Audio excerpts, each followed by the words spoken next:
She arrived on a Tuesday, and by Wednesday, half the town had already decided she wouldn't last the month. They saw a big woman stepping off a dusty stagecoach with two worn bags and a marriage certificate nobody believed in. They saw desperation wearing a calico dress. They saw a joke. What they didn't see, what nobody bothered to look for, was the notebook tucked under her arm, the numbers she'd already memorized, and the particular kind of quiet that comes not from weakness, but from a woman who has spent her entire life being underestimated and has finally decided to use it. Like this video and drop your city in the comments. I want to see how far this story travels. The stagecoach rolled into Greeley Flats on a Tuesday morning in late October of 1882, trailing a cloud of alkali dust that settled on everything it touched: the false-fronted storefronts, the water trough, the three men leaning against the post outside Harlan's Feed and Grain who had nothing better to do than watch it arrive. Rosalie Mercer was the last one off. She waited until the other passengers had climbed down and collected their things, partly because she was polite, and partly because she had learned years ago that squeezing past people in tight spaces only gave them something to whisper about. She took the driver's offered hand, not because she needed it, but because refusing it would have made things awkward, and stepped down onto Wyoming soil for the first time in her 25 years of living. The town looked exactly like the advertisement had described it, which is to say it looked like almost nothing. One main street, a general store, a land office with a cracked window, a saloon that appeared to be doing brisker business at 10 in the morning than any saloon had a right to. In the far distance, past the edge of town where the flats opened up into something wider and more honest, she could see the faint dark outline of a ranch house sitting low against the horizon. Blackthorn Ranch, her husband's property. Her husband, whom she had never met in person. Rosalie picked up her two bags, one heavier than the other, the lighter one containing her clothes and a photograph of her mother, the heavier one containing 3 cookbooks, a ledger she'd bought in Denver, with money she'd saved over 2 years of working at her cousin's boarding house, and a notebook with 40 pages already filled in her small, precise handwriting. And she walked toward the man standing apart from the others near the post office. She recognized him from the photograph he'd sent. Wade Blackthorn was taller than she'd expected, with the kind of lean that comes not from being naturally slight, but from not eating enough for too long. He had dark hair going gray at the temples, a jaw that needed work with a razor, and eyes the color of creek water in winter. Not unkind exactly, but distant, like a man who had gotten in the habit of keeping his expressions somewhere other than his face. He was looking at her the same way she was looking at him, taking inventory. "Miss Mercer," he said. "Mr. Blackthorn." She stopped a few feet away. "I go by Rosalie." "Wade," he said after a moment. They stood there for a beat that stretched just long enough to become slightly uncomfortable. A wagon rolled past on the street behind her. Somewhere across the road, one of the men outside the feed store said something low, and another one laughed. Rosalie did not turn around. She had learned not to turn around. "I arranged for Reverend Combs to meet us this afternoon," Wade said, "if that's acceptable." "That's fine. The wagon's around the corner. I can take your bags." "I've got them." He looked at her hands, both bags, knuckles faintly white, and didn't argue. That was the first thing she noticed in his favor. He offered, and then he let it go. Some men would have made a production out of it. They were married by 3 o'clock in the narrow front room of the Reverend's house, with the Reverend's wife and a ranch hand named Cutter serving as witnesses. Cutter was a wiry man in his 40s with a weathered face and the permanently startled look of someone who'd had too many horses spook on him over the years. He shook Rosalie's hand after the ceremony and told her welcome, and seemed to mean it, which made him the second person that day who had. The ride out to Blackthorn Ranch took 40 minutes. Wade drove the wagon and Rosalie sat beside him, and they did not talk much. She watched the land instead, wide and flat and enormous in the way that Wyoming always was, the kind of enormous that either crushed people or clarified them. The sky above was a pale, washed-out blue, and the grass on either side of the trail had gone yellow with the season, crackling faintly when the wind moved through it. "How many hands do you run?" she asked, when they were about halfway there. Wade glanced at her. 7, full-time, had 10 last spring. He paused. 2 left when the wages got thin, 1 left for different reasons. "What kind of different reasons?" He was quiet for a moment. "My wife passed 14 months ago. Things got unsettled after that. Harlan, that was the one who left. He said he couldn't work for a man who'd given up. His words. Rosalie considered that. Had you given up? I thought about it, Wade said. He wasn't looking at her. He was watching the road. I thought about it pretty hard. She didn't push further. She wrote a note in the margin of her mental ledger, the one she kept in her head alongside the paper one, and let the rest of the ride pass in silence. The ranch house was bigger than the silhouette had suggested, which was perhaps the only generous thing that could be said about it. The main structure was solid enough. Good timber, sound foundation, a stone fireplace that vented properly when Rosalie checked it that first evening. But everything else had the look of something that had been surviving rather than living for a long time. The porch boards were soft in two places near the steps. The kitchen window had a crack running through the lower pane that someone had sealed with a strip of oilcloth. The stove was a good Acme model from the early 1870s, and it worked, but the flue needed cleaning and the firebox door didn't close flush, which meant it was burning through wood at a rate that made no sense if you were trying to keep costs down. She walked through every room that first afternoon while Wade showed her where things were. She asked about the root cellar. She asked about the water source. She asked about the condition of the north fence line, which she'd noticed from the trail was listing in a way that suggested several posts had gone soft. Wade answered each question with the same slightly puzzled expression, like a man who hadn't expected his new wife to ask about fence posts. The bunkhouse was a long, low structure about 60 yards from the main house. Rosalie walked out there before supper and knocked on the open door. 6 faces turned to look at her. 7 hands total, Wade had said. Cutter was the 7th, currently somewhere with the horses. I'm Rosalie, she said. I'll be cooking starting tomorrow morning. I need to know if anyone has food restrictions I should be aware of. Allergies, things that make you sick. I'm not asking so I can refuse to cook them.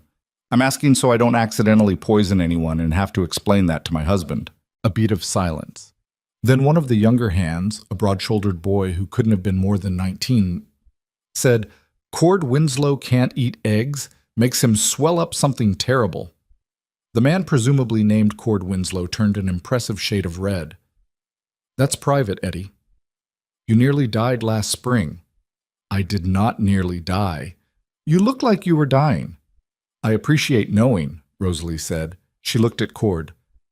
No eggs for you. Anything else?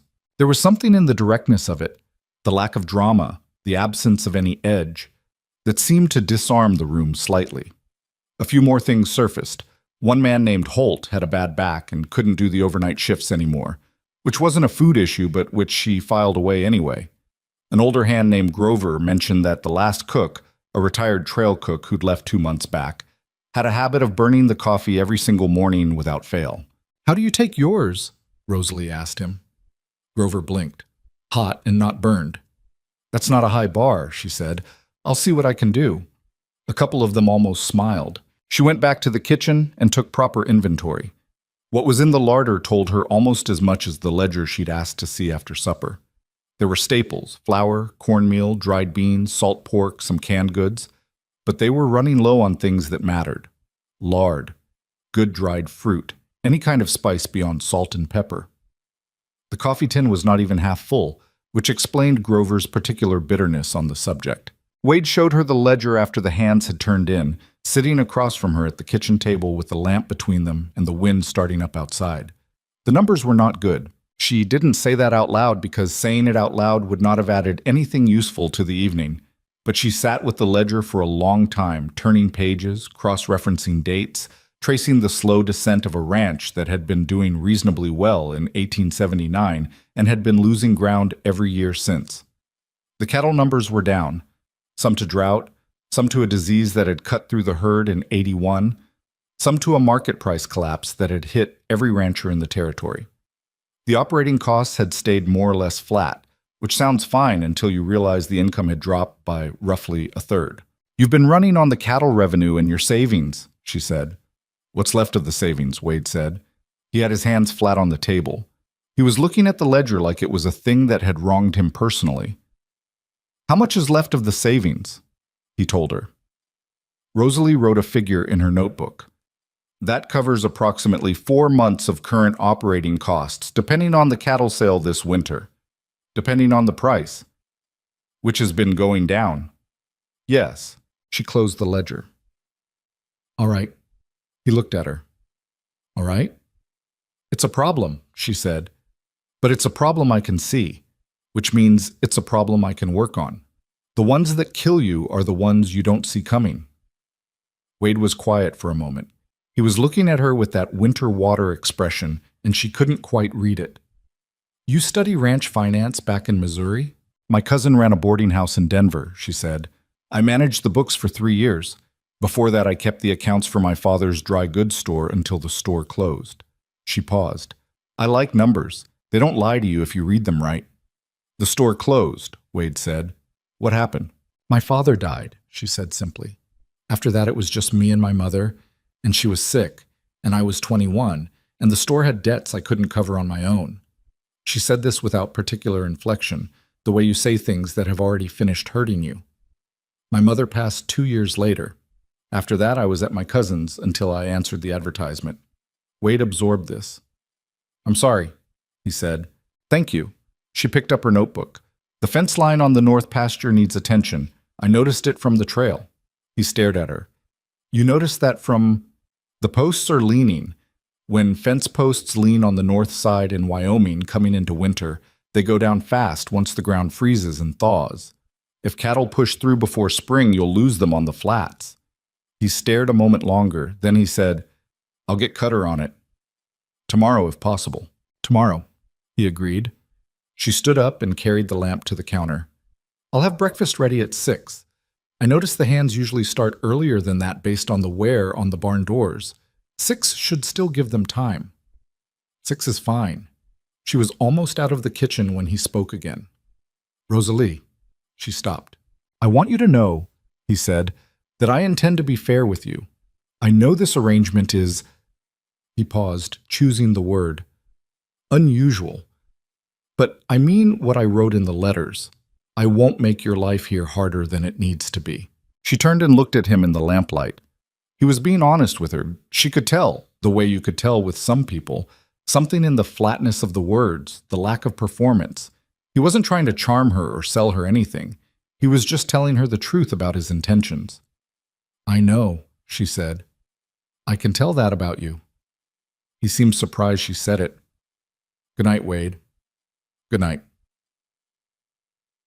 The first breakfast she made was biscuits, salt pork, fried potatoes with onion from the cellar, and coffee that was hot and not burned. She had been up since 4:30 cleaning the flue and fixing the angle of the firebox door, which turned out only needed the hinge pin reseated. She'd located a better skillet in the back of the lower cabinet behind a pot with a broken handle, and she'd found a small tin of dried sage that was probably 2 years old but still had some life in it, and she'd used it in the potatoes. The men came in at 6 and sat down and ate. Cutter was the first one to say anything. He was halfway through his second biscuit when he looked up and said, These are real biscuits. Is there another kind? Rosalie asked. The last cook made biscuits you could use to drive fence posts, said the one called Eddie. I'm not joking. Holt threw one at a coyote once. It worked, Holt said, without looking up from his plate. Rosalie poured coffee for the man closest to her. I need someone to go into Greeley Flats today and pick up supplies. I'll make a list. What kind of supplies? Cutter asked. The kind that costs money, she said, but less money than feeding 7 men on what's currently in that larder. A silence. The men looked at each other. They were comfortable around her now, in the way people get comfortable around someone who feeds them well on the first morning. Not fully comfortable, not trusting, but willing to be. I can go, Eddie offered. He was always the quickest, she'd noticed over the following weeks. Quick to volunteer, quick to laugh, quick to make things lighter in a room that had been heavy for a while. I'll have the list ready by 6:30, she said. She gave Eddie the list and a sum of money from the household account that she had identified as legitimate operating expense, and she stood in the kitchen doorway and watched the wagon go, and then she walked back inside and started on lunch.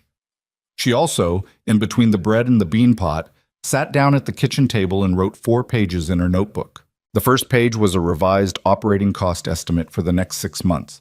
The second page was a list of what the ranch's cattle revenue realistically could and couldn't cover. The third page was the beginning of something else entirely. A set of observations she'd made from the kitchen window that morning about the road running west from Greeley Flats, about the number of wagons she'd seen since yesterday carrying lumber and iron rail and crates of equipment, about the camp she'd noticed about 3 miles out on the flat that hadn't been there when she'd looked at the territory maps in Denver. The fourth page was a question. She wrote it at the top and then sat looking at it. Who are they building the railroad for, and how many men are doing it, and what are they eating? Well, she got her answer 4 days later when she drove herself into Greeley Flats to pick up a second round of supplies and stopped at the land office to ask about the survey stakes she'd seen going in along the southern edge of the Blackthorn property line. The man at the land office was named Calhoun. He had the look of someone who considered himself important and was mostly right about it in this particular town, which meant he wasn't very important at all by the standards of most other places. He looked at Rosalie when she walked in and then looked at her again, in the way that some men did, like they were deciding whether she was worth the effort of basic courtesy. She had learned to wait that out.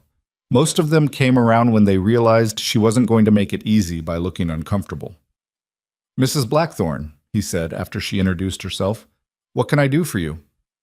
"The survey stakes on the south edge of my husband's property. Who placed them?" "Western Consolidated Railroad," he said. "Right-of-way survey? The line is going through about a mile south of your boundary." "A mile south," she repeated. "How many men are working the construction?" Calhoun frowned slightly, like the question was unusual. "Construction crew is running about 300, plus survey teams, engineers, camp support." He paused. "Why?" 300 men, Rosalie said, mostly to herself. "Ma'am?" "Thank you," she said. "That's very helpful."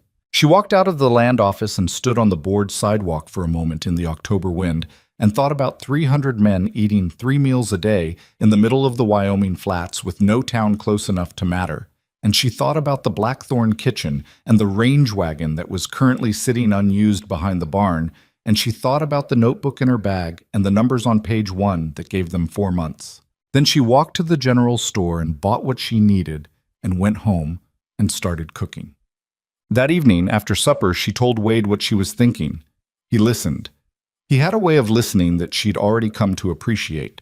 He didn't interrupt, didn't fill silences with skepticism before she'd finished, just sat with his arms crossed and his eyes focused and waited until she was done. When she finished, he said, "You want to cook for the railroad crew?" "I want to cook for 300 men who are currently eating badly and have money coming in every week and nowhere nearby to spend it on food," she said. "I want to use the range wagon. I want to hire 2 of your hands part-time to help with the hauling and setup, which keeps them employed even in the slow season. And I want to start with a trial. 3 days, 1 meal service each day, see what the numbers look like." "You know how to run a range wagon?" "I know how to cook," she said. "The wagon part is logistics. Logistics I can learn." He was quiet. He looked at the table. He looked at her. "What does it cost to start?" he said. She had the figure ready. She had the figure ready because she'd done the math 3 times before sitting down. She told him. He was quiet again. This time it was a different kind of quiet. Not dismissal, but calculation. She could see it working behind his eyes. "And if it doesn't work," he said, "then we've spent a manageable amount of money learning that it doesn't work," she said, "and we still have the main herd to take to market in December." She paused. "But it will work.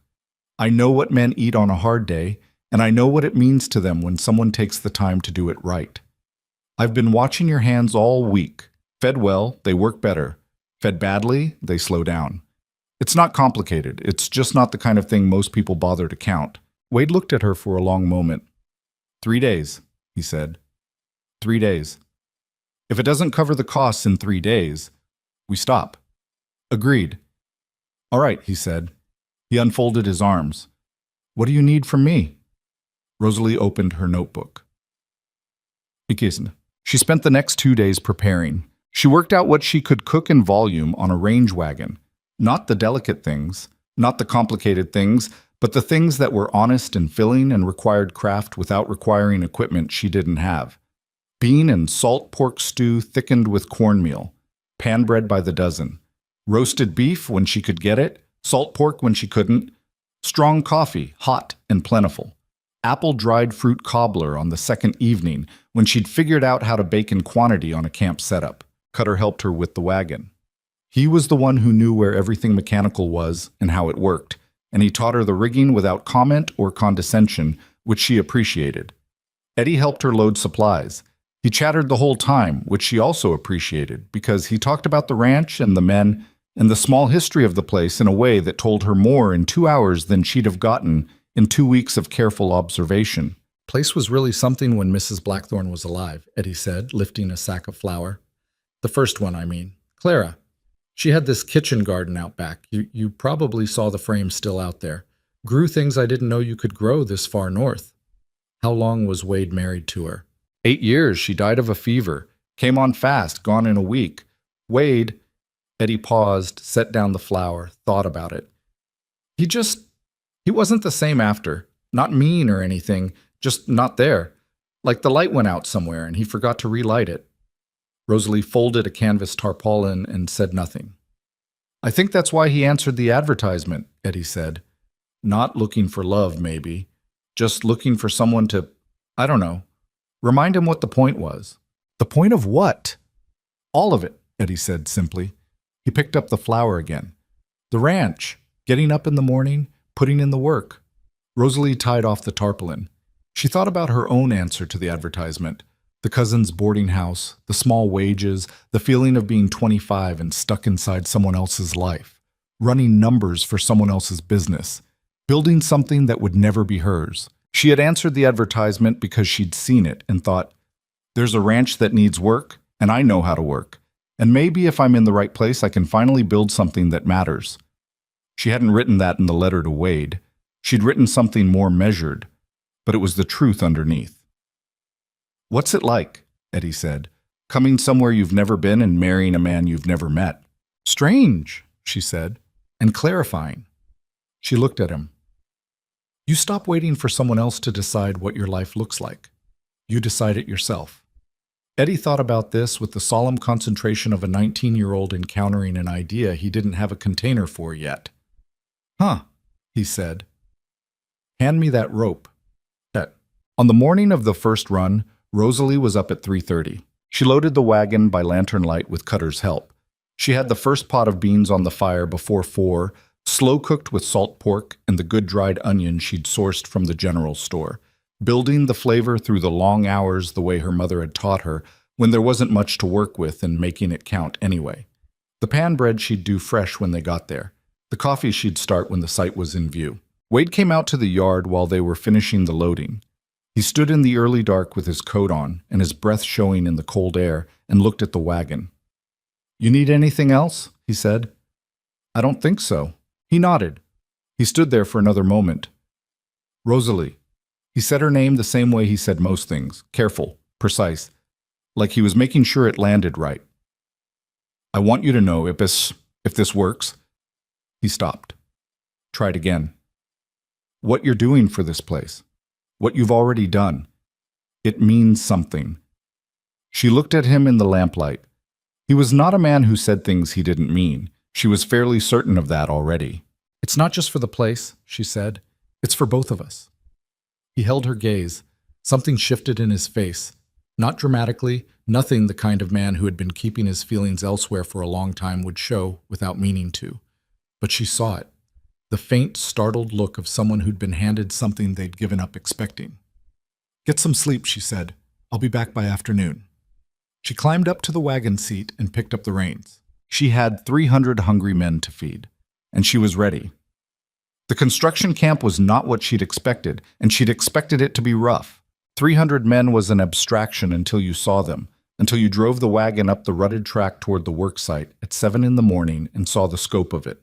The tent city stretched along a quarter-mile of flat ground, smoke rising from a dozen cook fires, the sound of hammering and shouting and steel on rock already going despite the early hour. The men who'd been on the night watch were coming off shift looking like they'd been dragged behind a horse. The day crew was going in looking like they expected the same. Rosalie pulled the wagon to a stop at the edge of camp, near a flat patch of ground where the foot traffic was heaviest, and climbed down. A man in a canvas coat came toward her immediately. He had the bearing of a foreman, someone used to being in charge of large groups of people doing dangerous things, and the expression of someone who had not been told to expect a woman in a wagon showing up at his camp. Help you? He said. It wasn't unfriendly, but it wasn't warm either. "I'm Rosalie Blackthorne," she said, "from the Blackthorne Ranch. I've got hot food and coffee, and I'd like to set up here for the morning meal. I charge 20 cents a plate, coffee included, and I'll tell you right now it's better than what your men have been eating." He looked at the wagon. He looked at her. "Who told you our men needed feeding?" "Nobody. I looked at your camp from the road 3 days ago and counted the cook fires and did the arithmetic." She reached behind her into the wagon bed and uncovered the first pot, and the smell came out. Beans and salt pork and onion, 10 hours slow cooked, and hit the cold morning air like something with physical weight. The foreman's expression changed very slightly. "How much did you say?" he said. 20 cents. I'll need a flat surface and access to your water."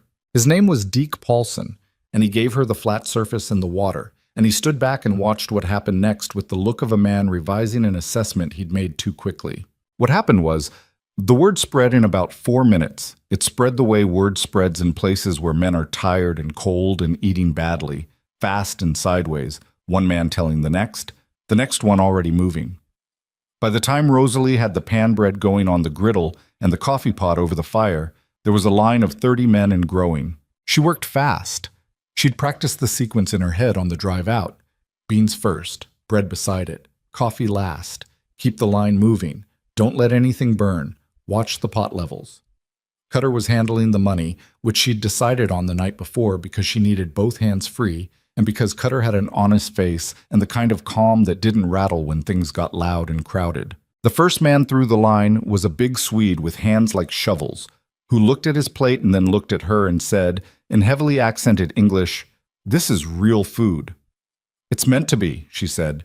He took his plate and his coffee and walked away, and she heard him say something to the man behind him in what was probably Swedish, and whatever it was made that man walk faster. By 8 o'clock, she had served 62 men.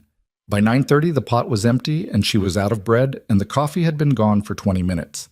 She had taken in $12.40, and Deke Paulson was standing beside the wagon watching the last of the line disperse with an expression she couldn't entirely read.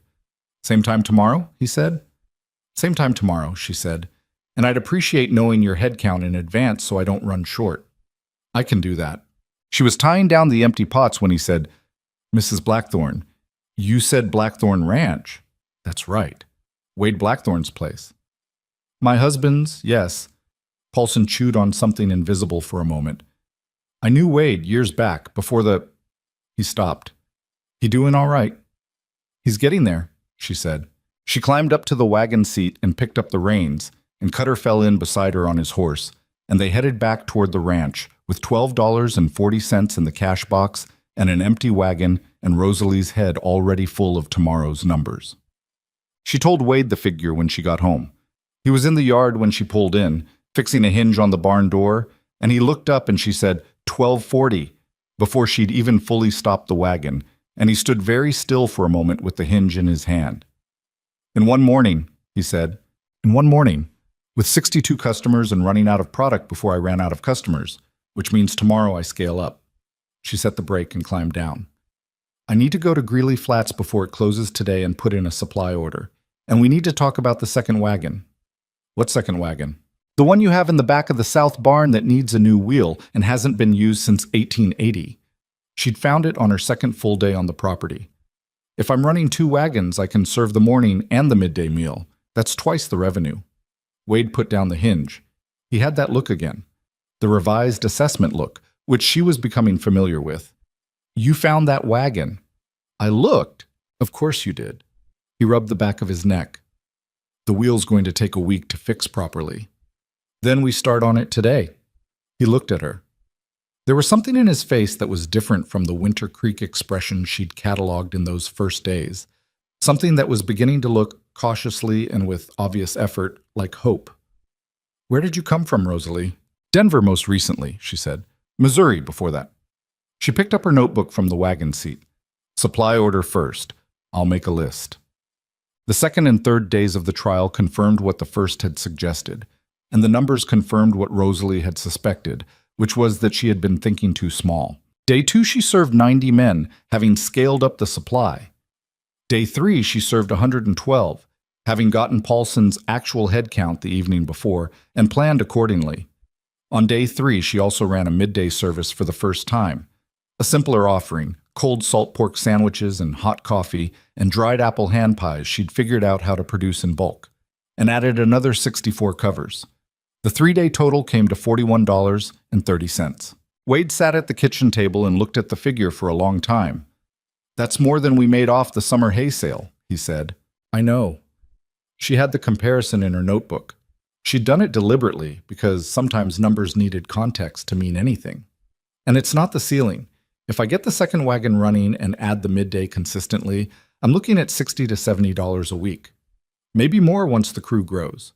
Paulson told me they're bringing in another 50 men next month for the bridge work." Wade was quiet. He turned the notebook toward him and looked at her figures. He was good with numbers himself. She'd realized that early on, which meant he was checking her work, not doubting it. "You carry a second meal service alone?" he said. "With one wagon?" "No. I need help. I need someone in the kitchen at the ranch who can do the bulk prep while I'm on site, and I need Cutter on the money full time." She paused. "And I'd like to pay Eddie $1 a week more than he's currently getting to handle the hauling and setup." "That increases the labor cost by less than 15% of the new revenue." She had that figure ready, too. A short silence. Outside the window, the wind was picking up. It came off the mountains in the evenings now, colder every day, the kind of cold that reminded you winter out here was not a metaphor. "Who do you want in the kitchen?" Wade said. "I was going to ask you about that. I don't know the area yet. Is there someone local who needs work? Someone with cooking experience?" He thought about it. "Margaret Frey. She's a widow, lives about 4 miles east. Her husband died last spring, left her with the property and not much else. She used to cook for the Carver Ranch before it sold." He paused. "She's not easy." "I'm not looking for easy," Rosalie said. "I'm looking for competent." "She's competent." "Then I'll go see her tomorrow." Sam. Margaret Frey was a small, sharp-faced woman in her 50s who looked at Rosalie with the unimpressed assessment of someone who had seen too many schemes from too many inexperienced people to get excited about one more. "Mail-order bride decides to go into the catering business," she said, from the doorway of her house. She had a dish rag over her shoulder and flour on her wrists, and the posture of someone who worked constantly and expected others to work constantly and was frequently disappointed. "I've heard of worse ideas. Not many. I've been running it 3 days," Rosalie said. $41 in 3 days.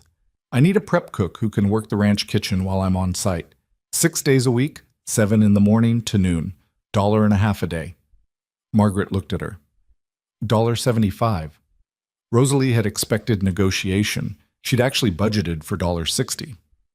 $1.60 and I supply your household flour and coffee through the business account. Margaret considered this with the expression of someone running the actual arithmetic, which Rosalie respected. "You know what you're doing?" "I know what I'm doing in the kitchen. I'm still learning the territory." "That's an honest answer." Margaret took the dish rag off her shoulder. "When do I start?" "Monday." The rhythm that settled over the following weeks was not smooth.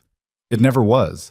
And Rosalie had stopped expecting smooth around the time she was 12 years old, and the world had demonstrated fairly conclusively that smooth was for other people.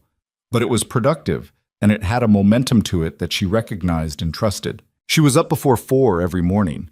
She had learned the range wagon the way you learn any tool that matters. Through use, through mistakes, through the specific education of understanding what happened when you loaded the pots wrong, and why the coffee went bitter if the water temperature wasn't right, and exactly how long the bean stew needed to stay on the fire at the lower altitude of the flats before the consistency was right.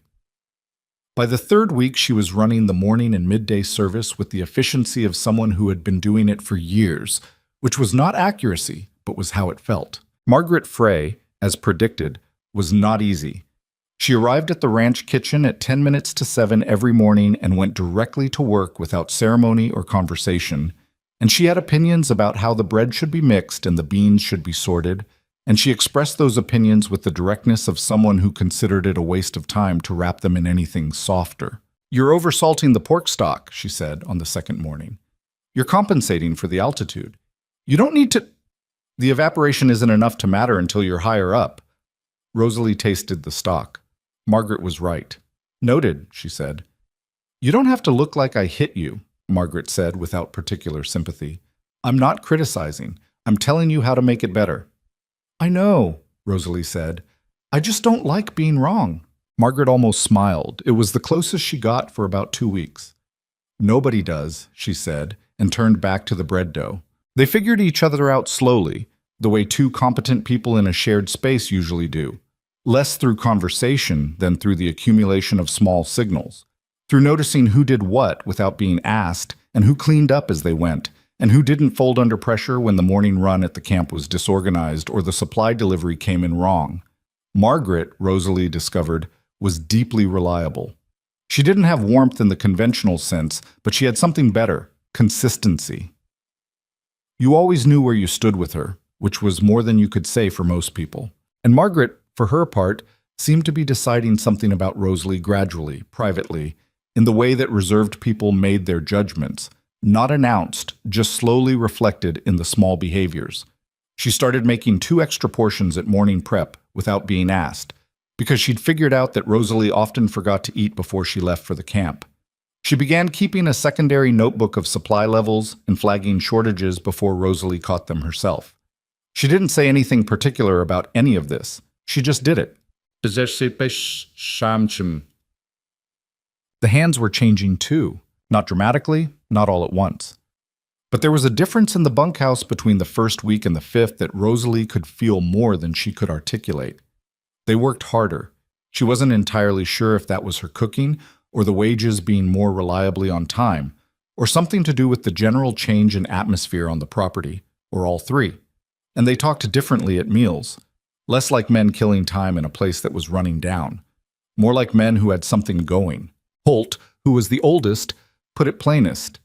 He came into the kitchen one evening when she was doing the books and stood in the doorway with his hat in his hands and said, "Mrs. Blackthorne, I just want to say, I was thinking about leaving back in September, before you came. I think Grover was too. I want you to know I'm not thinking about that anymore." Rosalie looked up from the ledger. "I appreciate you telling me." "I mean it as a compliment," he said. "I know you do." He put his hat back on and left. And Rosalie sat for a moment with the pen in her hand and felt something complicated and necessary that she didn't quite have a word for. Not pride exactly, something quieter. The particular satisfaction of making a thing function when it had stopped functioning, of understanding that the small choices, the biscuits, the coffee, the fence posts, the supply orders, the $1-a-day raises, accumulated into something real. She wrote a figure in the ledger. The ranch's operating debt, which had been an urgent and immediate problem 4 weeks ago, was measurably smaller. Not gone. Not nearly gone. But smaller in a way that now looked like a direction rather than just a number. Wade noticed it too, though it took him longer to say anything. He was not a man who said things easily. She had understood that from the first evening at the kitchen table. But he was a man who paid attention, and over the weeks she had begun to recognize the ways his attention showed itself. In the fence work he'd done on the north pasture without her having to ask twice. In the conversations he'd begun having with Paulson about the spring cattle drive, conversations that had the particular energy of someone who'd started thinking about the future again instead of just enduring the present. In the small ways he came into the kitchen in the evenings, not for any particular purpose, staying for coffee, staying for the ledger discussion, staying past when the ledger discussion was finished. One evening, coming up on the 6th week, he came in from the barn late and she was still at the table with a problem in the supply chain numbers that wasn't resolving itself cleanly, and he sat down across from her and looked at the notebook and said, "Talk me through it." So she did. She talked him through the supply cost issue, which was that the general store in Greeley Flats was beginning to struggle with her volume. She was buying at a scale that outpaced their restocking cycle. And she was going to need a direct supply arrangement with the distributor in Cheyenne if she wanted to scale past the current ceiling. Wade listened. He asked 3 questions, all of them practical, all of them things she hadn't thought of. One about the freight cost from Cheyenne, one about seasonal price variation on dried goods, one about which distributor had the better track record with the ranches to the south. He knew things about the territory that she didn't, and they fit together with things she knew about the numbers that he didn't. And by the end of the conversation, the problem had a shape and a solution. She sat back and looked at him across the table. You know the supply side of this territory well. I've been out here 14 years, he said. You learn what you have to. I need you to start coming with me to the camp sometimes, she said. Not to help with the cooking, to talk to Paulson and the other foremen, to be the Blackthorn Ranch face on this. Some of them will take a conversation more seriously if it comes from you. He looked at her steadily. Does that bother you, needing me for that? It bothers me that it's necessary, she said. But I'm not going to refuse a useful tool because I find it irritating. The corner of his mouth moved slightly. It was not quite a smile. Wade didn't smile often, and when he did, it happened carefully, like something that had been out of use and was being gently tested, but it was adjacent to one. All right, he said. Tell me when. The first time they went together was a Thursday, the 7th week. Rosalie drove. Wade sat beside her the way he had on the ride in from Greeley Flats on the day she arrived. But it was a different silence now. Not the careful silence of strangers assessing each other, but the more comfortable kind, the kind that didn't need to be filled. At the camp, Paulson shook Wade's hand and they talked for 20 minutes about the bridge work and the spring schedule and a drainage problem on the south end of the rail line that was going to require some fill. Rosalie ran the morning service and kept half an ear on the conversation and noted the difference in how Paulson spoke with Wade present.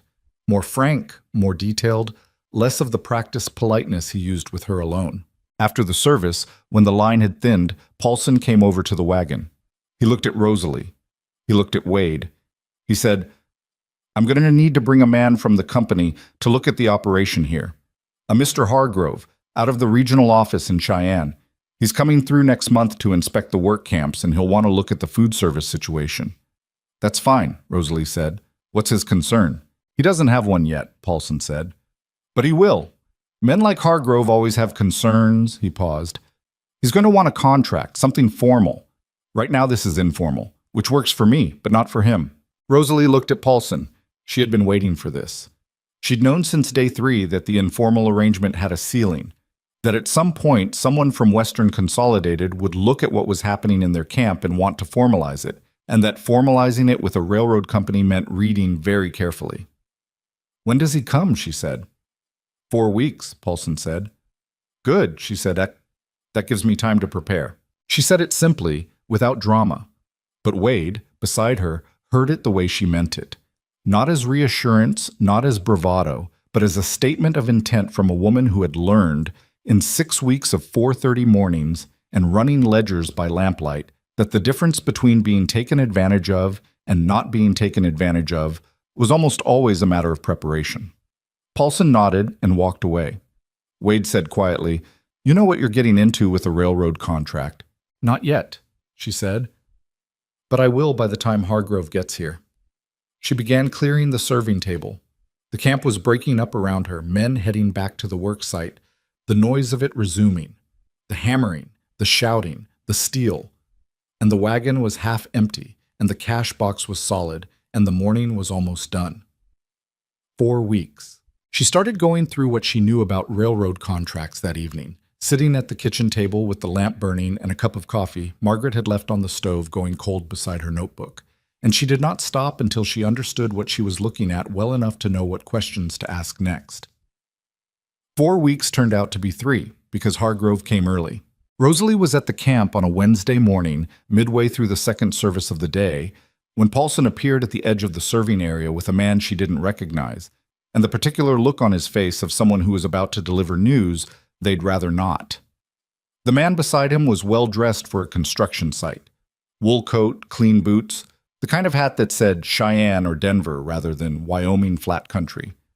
He was somewhere in his mid-40s, with a square face and the practiced pleasantness of a man who had learned to use his smile the way other men used a handshake, as a tool, not an expression. Mrs. Blackthorn, Paulson said. This is Mr. Gerald Hargrove, Regional Supply Director for Western Consolidated. Hargrove extended his hand and she took it. His grip was firm in the deliberate way of someone who'd read about handshakes in a book about confidence. Mrs. Blackthorn, he said, I've been hearing impressive things about this operation. You came a week early, she said. Something flickered behind his eyes. Surprise at the directness, maybe, or the recalculation of someone who'd expected a different kind of opening. The schedule shifted, I hope that's not an inconvenience. I'm in the middle of a service, she said. I can talk when I'm done. About 40 minutes. He looked at the line of men and the wagon and the 2 fires she had going, and he said, "Of course," with the tone of someone conceding a point they hadn't expected to have to concede. She finished the service. She did not rush it, and she did not perform for Hargrove's benefit.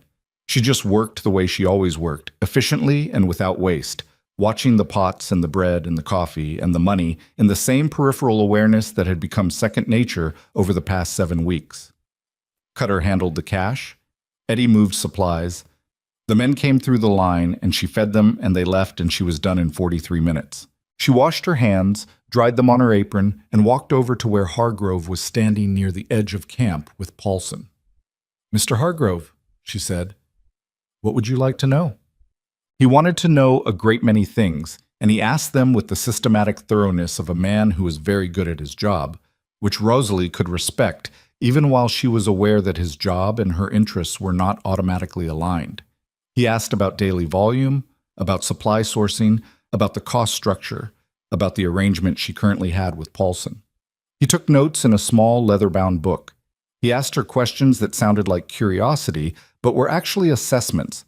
How did she handle supply disruptions? What was her plan when the crew moved on to the next construction segment? Had she considered expanding? She answered precisely and no more than precisely. She had learned in the 3 weeks of preparation she'd done before he arrived that the instinct to explain and justify yourself to someone in authority was also the instinct that gave away information you didn't need to give away. Western Consolidated is interested in formalizing this arrangement, Hargrove said at last. We'd like to contract your food service for the full duration of the Wyoming segment, approximately 9 more months, guaranteed daily rate, volume commitments on our end, exclusivity provision. Exclusivity, she said, meaning you'd serve Western Consolidated crews only for the duration of the contract. I understood the word, she said. I'm thinking about the implication. Hargrove smiled his tool smile. The guaranteed rate compensates for the exclusivity. You'd have certainty of income, which is worth something. It's worth exactly what the rate is, she said. What's the rate? He told her. It was a number that sounded substantial until you did the math against her current income and what the exclusivity provision would cost her. There were 2 other construction operations she'd identified within a day's range of the ranch, smaller than Western Consolidated but real, and exclusivity closed both of them. I'd like to see the contract in writing, she said. Of course, I can have it sent from the Cheyenne office within the week. I'll review it with my husband, she said, and come back to you. Something in Hargrove's expression adjusted slightly. Not much, a small recalibration. He'd expected faster movement. Men like Hargrove usually did because they built their leverage on momentum, on the assumption that the person across from them would be eager or anxious enough to make decisions before they'd thought them through. The offer has a limited window, he said. Competitive interest. From whom? She said. He smiled. I'm not in a position to say. Then I'm not in a position to be rushed, she said pleasantly. I'll wait for the written contract. The contract arrived 6 days later, brought by a company rider from the Cheyenne office in a sealed envelope. Rosalie opened it at the kitchen table that evening, with Wade sitting across from her and Margaret, who had no formal reason to be there and was there anyway because she'd figured out something was happening, sitting near the stove with her coffee. Rosalie read it once for general shape. Then she read it again, slowly, with her notebook open. Then she found the clause on page 4 that she'd suspected was somewhere in it, buried in the language about service standards and operational compliance. She put her finger on it. Read this, she said to Wade. He leaned over and read it. His jaw tightened almost imperceptibly. That gives them authority to inspect and approve your supply sources. And to reject unapproved sources, she said, which means if I'm sourcing flour from the general store in Greeley Flats, they can say the general store isn't an approved supplier and require me to buy from their approved list. Which would be, they're suppliers, she said, at their prices. She turned the page. And there's this. She showed him a second clause, in the section on dispute resolution. It gave Western Consolidated the right to terminate the contract with 30 days' notice for any failure to meet service quality standards as determined by company representatives, without defining what those standards were or how they'd be measured. The kitchen was quiet for a moment. Margaret said from the stove, So they give you the contract, lock out your competition, control your supply costs, and can fire you whenever they feel like it. In summary, Rosalie said, and the rate still sounded good enough to make you consider signing, Margaret added. For about 45 seconds, yes. Wade leaned back. He had his hands flat on the table. So you don't sign it. Not as written, Rosalie said, but I don't refuse it either. She turned to a clean page in her notebook. I counter. He looked at her. With what?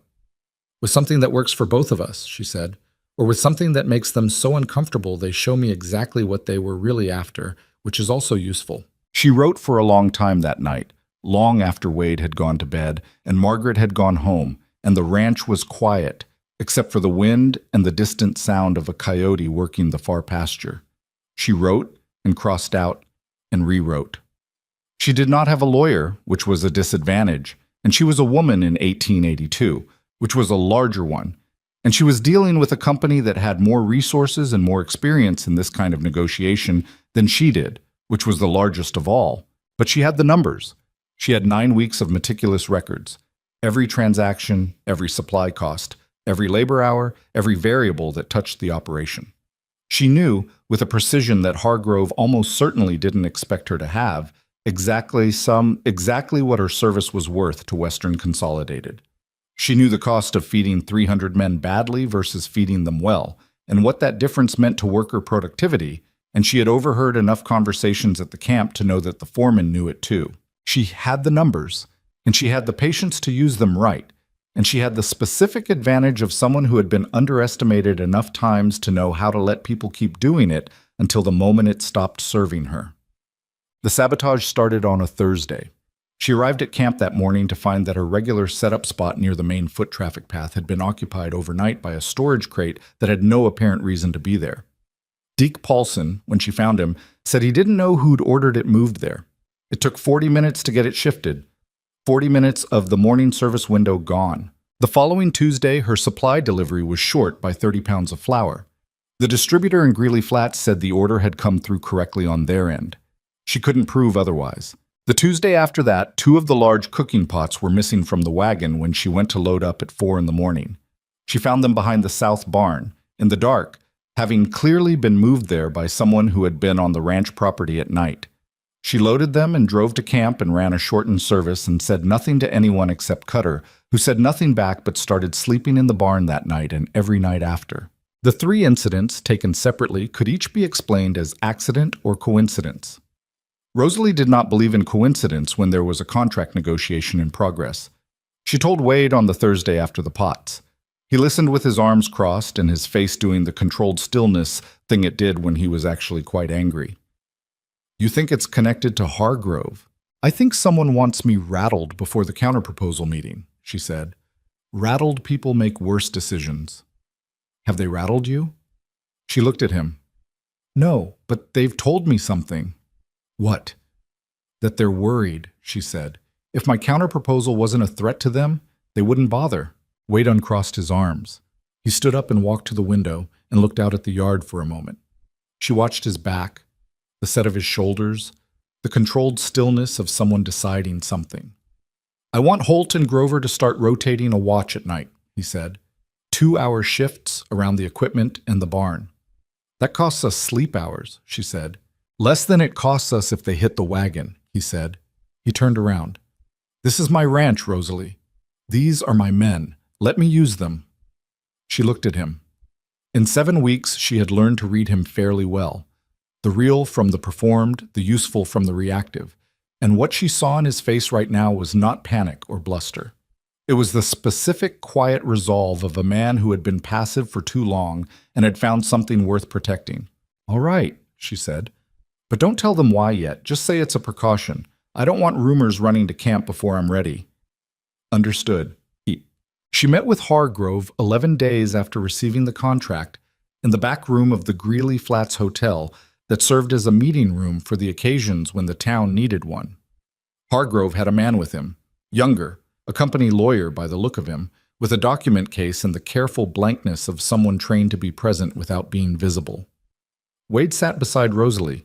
He didn't say much, but his being there changed the room in a way that she'd learned to use. Hargrove looked at her counterproposal with the smooth expression of someone who'd read far too many contracts to react to any of them. The exclusivity provision, he said. You want to remove it entirely. I want to narrow it, she said. I'll agree not to service any Western consolidated competitor operating within the same segment of the rail line at the same time. I won't work against you, but I won't accept a provision that shuts me out of every other opportunity in the territory for 9 months. The rate compensates. The rate compensates for the service I'm providing, she said, not for my entire business future. She paused. Mr. Hargrove, I've done the calculation on what my food service has contributed to worker performance on your site. I have 8 weeks of records, including productivity data I've compiled from foreman reports, which your site managers were kind enough to share with me because they've noticed it too. She placed a page from her notebook on the table. The average day's work output on site increased by 14% in the 6 weeks after I began service, compared with the 2 weeks before. That's not my number. That's your number. I just wrote it down. The lawyer shifted in his chair slightly. Hargrove looked at the page. 14%? Rosalie continued. On a crew of 300, working a construction timeline with penalty clauses for late completion is not a rounding error. It's a significant number. You need this service running smoothly at least as much as I need the contract. Probably more because you have a deadline and I don't. Hargrove looked at her for a moment. The tool smile was gone. In its place was something more honest. The expression of a man recalibrating more significantly than he'd expected to need to. The supply approval clause, he said. You want that removed too. I want it replaced with a quality standard clause, she said. I'll agree to meet specific defined quality standards. Food safety, consistency, volume commitments.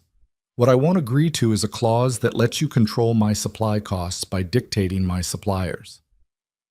She had the replacement language written out. She slid it across the table. That's what I'd accept instead. The lawyer picked it up. Hargrove looked at Wade briefly and then back at Rosalie as if trying to figure out which one of them was actually making the decisions. Rosalie said nothing to help him figure it out. The termination clause, Hargrove said. Needs defined standards, she said. Measurable and specific. If I fail to meet them, you have the right to terminate. If you terminate without cause, you owe me a 60-day buyout at the contracted rate. She folded her hands on the table. That's fair. If I do my job, neither clause ever gets used, but I won't sign a contract where service quality is whatever your company representative decides it means on a given morning. There was a silence. The lawyer was writing something. The wind moved against the window. Somewhere in the hotel's front room, a conversation was going on in low tones. Hargrove said, The exclusivity modification. I'd want it narrower than you've proposed. I'd accept a radius provision, within 20 miles of active Western consolidated construction. Rosalie looked at her notebook. 20 miles covered the main camp and the 2 smaller subsidiary operations she was aware of.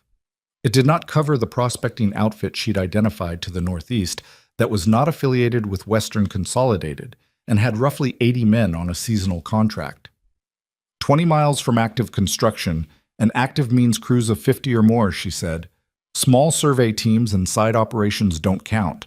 Hargrove looked at his lawyer. The lawyer gave a small nod that meant something specific between them.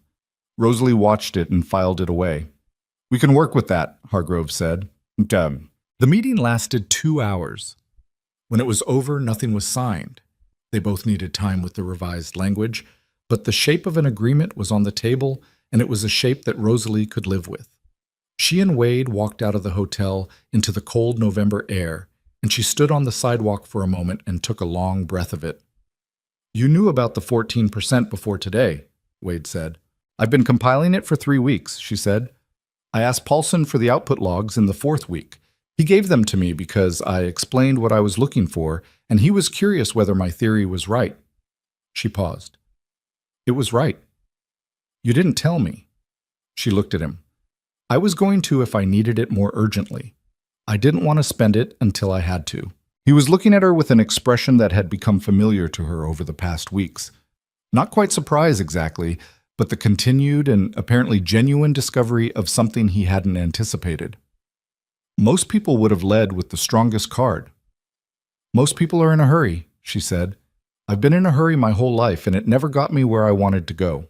They walked to the wagon. She climbed up, and he climbed up beside her, and she picked up the reins, and they drove out of Greeley Flats in the late afternoon light, with the mountains sitting gray and enormous to the west. They were about a mile out when Wade said, "The pots that were moved. You think it was someone connected to Hargrove? I think someone in his orbit wanted me shaken before today. Whether that was Hargrove's direct instruction or someone acting on what they thought he'd want, I don't know, and I probably never will." She watched the road. "It doesn't change anything." "It doesn't bother you?" "It bothers me plenty," she said, "but I'm not going to let it matter more than what happened in that room today." Wade was quiet for a stretch. The wagon rolled on, the horses steady in the cold, the flat land going dark at the edges as the sun dropped. "You were better in there than I expected," he said, "and I expected you to be good."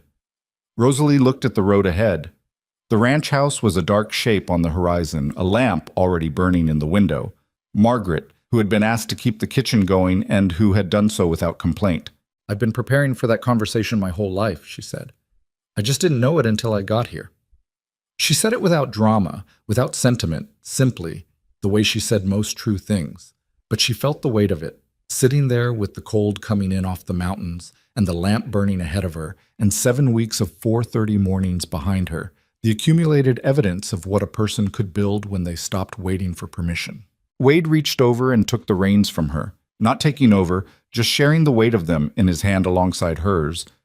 And she let him, and they drove the rest of the way home like that, not saying anything else.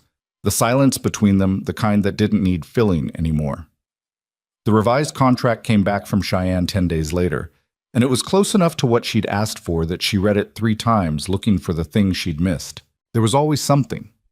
In her experience with contracts and agreements, and the paperwork of people who had more lawyers than you did, there was always a clause that looked innocuous and wasn't.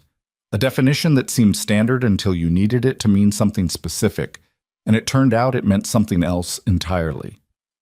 She read the supply approval language twice. She read the termination clause with her finger moving under each sentence. She read the exclusivity provision against her own counter language, word by word. Margaret watched her from across the kitchen, not pretending to be doing anything else. "Well, it's mostly right," Rosalie said. "Mostly. The quality standards definition is still vague on 2 points. I'm going to write back and ask for specific language on both." She picked up her pen. "If they push back, I'll know those are the clauses they want loose. And if they don't push back, then we have a contract," Rosalie said. They didn't push back. The specific language came back in a rider within the week, and Rosalie sat with it and the original and her notebook and went through the whole thing one final time. And then she looked up and said to no one in particular, "All right." She signed it that afternoon and sent it back by the same company rider who'd been waiting at the Greeley Flats post office. And Gerald Hargrove's countersignature came back 3 days later. And Blackthorn Ranch was officially under contract with Western Consolidated Railroad for 9 months of food service at a guaranteed daily rate. She put the signed contract in the tin box she kept in the bottom drawer of the kitchen dresser. The same tin box where she kept the ledger and the household accounts and the deed paperwork she'd reviewed in her second week on the ranch. She locked it and put the key on the ring with the others, and she went out to the yard and stood in the cold for a moment with her coat pulled around her and her breath showing white and the ranch quiet around her in the November morning, and she felt the particular weight of a thing that had been uncertain becoming certain, which was not the same as relief, but was something close. Then she went back inside and started thinking about what came next. The first paycheck from Western Consolidated arrived 6 weeks into the contract, and it was the largest single payment Blackthorn Ranch had received in 4 years. Rosalie knew this because she'd gone back through the full ledger. Not just the recent years, but the earlier ones, the ones from before Clara died, from before the drought and the herd disease and the market collapse, and she'd traced the financial history of the place the way you trace a river backward to find where it started going wrong. The contract payment didn't fix everything. It wasn't meant to, but it changed the math in a way that was visible and measurable, and she wrote the new figures in the ledger with the calm satisfaction of someone who had believed in the arithmetic when it was still theoretical and was now watching it become real. She showed it to Wade at the kitchen table, the same way she'd been showing him the ledger every Sunday evening for the past 2 months. Their standing account review, which had started as a practical necessity and had become something else over time, a ritual that belonged to both of them. He looked at the number. He looked at it for a while. "The debt on the north pasture fence?" he said finally. "That's the Weller loan." "I know. I've been earmarking it for 3 weeks." She turned the ledger to show him the allocation column. "If we apply half the first payment to the Weller loan, we clear it completely. That frees up the monthly debt service, which we can redirect to the Cheyenne supply account to build a reserve." "How much reserve?" "Enough that we could survive a 2-month disruption in the railroad contract without cutting wages," she said. "That's what I want.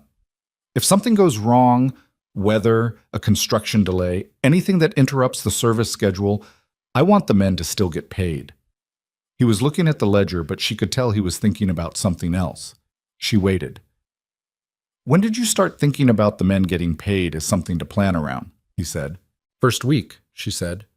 "Holt told me he'd been thinking about leaving. I understood why. Men who don't know if they'll be paid next month can't think past next month. You can't build anything with people who are planning to leave." Wade was quiet. Outside the window, the winter had settled in fully now, the flats white and hard, and the mountains invisible behind cloud for days at a stretch. The kitchen was the warmest room in the house, and they both knew it, and neither of them said so. "I want to pay off the Weller loan," he said, "and I want to put 2 months reserve in before we touch anything else." "That's what I'd recommend." "Then that's what we'll do." He looked up from the ledger. "What about the south barn roof? You've been putting that on the list for a month." "It goes on the list for next quarter," she said. "It'll hold through the winter if Cutter's patch job holds." "Cutter's patch jobs always hold," Wade said. It was said with the simple confidence of a man who knew his people well, and she noted it and filed it alongside the other things she'd been quietly learning about him. The depth of his loyalty to the men who'd stayed, the way he remembered small things that mattered to them, the particular quality of his competence when he was engaged rather than enduring. "After the roof," she said, "I want to talk about the second wagon properly, not as a repair project, as a capital investment." He raised an eyebrow slightly. "You want to expand the service?" "I want to be in a position to expand it when the opportunity comes," she said, "which is different. Right now I'm running at capacity on the main camp. If another construction project comes through, or if the prospecting operation to the northeast grows the way Paulson thinks it will, I want to be able to respond immediately, not scramble." He thought about it. "You've already scoped the cost." "It's in the notebook." He almost smiled. "Of course it is." The knock on the door came on a Wednesday in late November, and it was not anyone Rosalie expected. She opened it to find a woman about her own age, maybe a year or two younger, with a child on her hip, and the particular expression of someone who has walked a long way to ask something difficult and is not entirely sure they should have come. She was thin in the way that said not eating enough rather than naturally slight, and her coat was practical rather than warm. And the child, a boy, maybe 2 years old, dark-haired and solemn, was watching Rosalie with the calm assessment of very small children who have learned to read rooms quickly. "Mrs. Blackthorne," the woman said. "That's me. I'm Nora Aldis. I live out on the Aldis place, about 6 miles east. My husband and I, or—" She stopped. "My husband passed in September. The fever." She said this with the flattened delivery of something that still hurt, but that she'd been saying enough times that she'd learned to get through it. "I heard you were hiring. I can cook. I worked in a hotel kitchen in Laramie before I was married. I can work hard, and I'm not looking for charity. I'm looking for something steady." Rosalie looked at her. She looked at the boy on her hip. "What's his name?" she said. "Thomas," Nora said. "He's quiet. He won't be a problem." "I'm not worried about him being a problem," Rosalie said. "Come in. Have you eaten today?" A pause. Something moved across Nora's face, pride colliding with circumstance, which was a collision Rosalie recognized intimately. "I'm fine." "That's not what I asked." Another pause. "No," Nora said. "Then come in." She put food in front of both of them, Nora and Thomas both, the child at the table with a wedge of cornbread and a cup of warm milk, and the solemn focus of someone discovering that food was available. And she sat across from Nora and asked her about the hotel kitchen in Laramie and what she could do and what the Aldis property situation was, and whether there was anyone else depending on her. Nora answered straight, without embellishment or excessive detail. She could do volume cooking. She knew how to manage a fire for long-term heat rather than high heat. She had no other dependents, and the Aldous property had a 6-month mortgage note coming due in the spring that she had no way to meet alone. "I need someone who can run the second wagon," Rosalie said at the end of it. "Not just prep. Run the service. Take it out, set it up, manage the site, handle the money. I can train you, but I need someone who can eventually operate independently." Nora looked at her steadily. "I can do that. It's 5 days a week, 6 in the morning until early afternoon. $1 a day to start.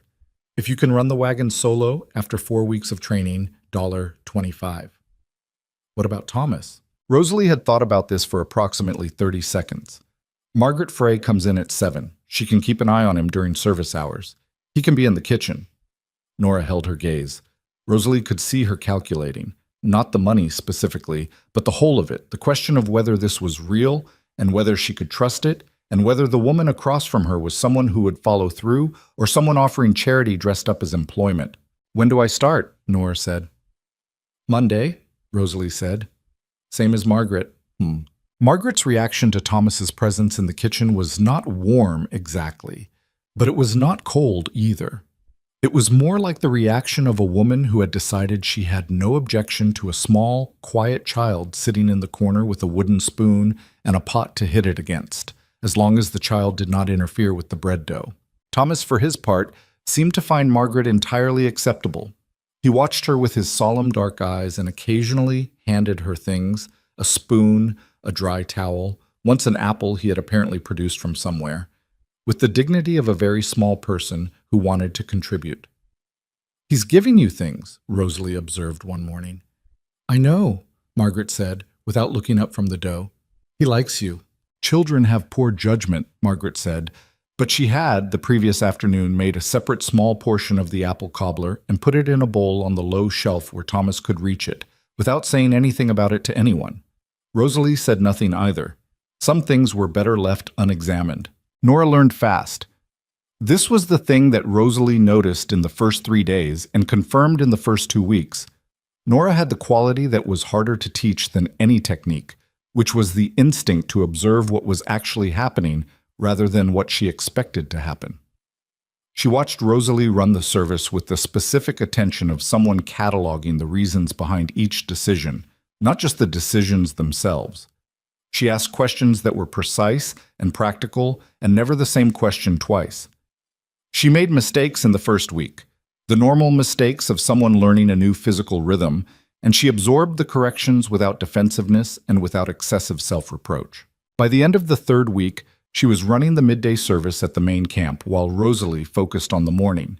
By the end of the 4th week, Rosalie put her on the second wagon to the northeastern prospecting operation, which had grown to 67 men and which she'd been unable to service consistently because she was already at capacity. She stood at the ranch and watched Nora drive out in the early dark on the first solo morning and felt the odd sensation of something that had existed only in a plan becoming an actual operating fact in the world.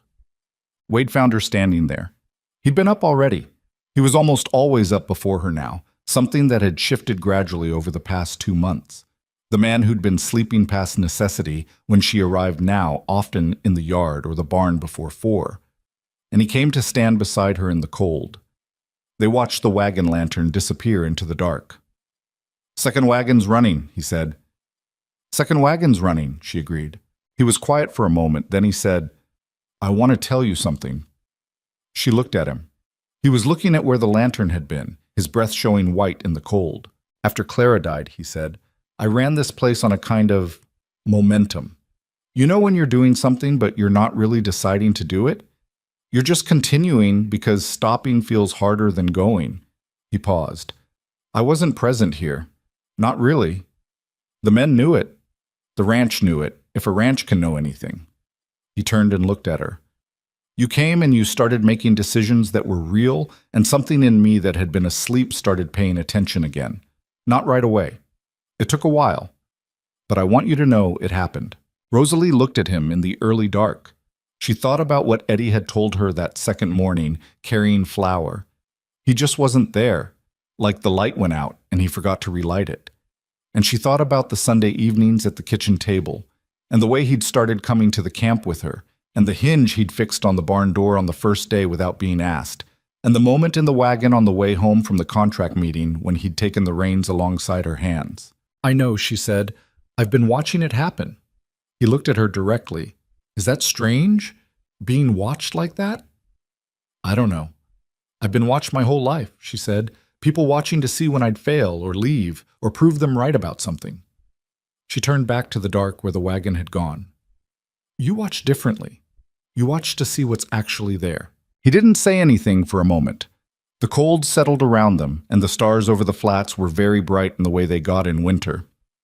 "I'm sorry it took me so long to be useful to you here," he said. "You've been useful," she said. "You were useful before you felt like it. That counts." He looked at her with the expression that had replaced the Winter Creek distance over the past months. Not simple or comfortable. Nothing between the two of them was quite simple, but real.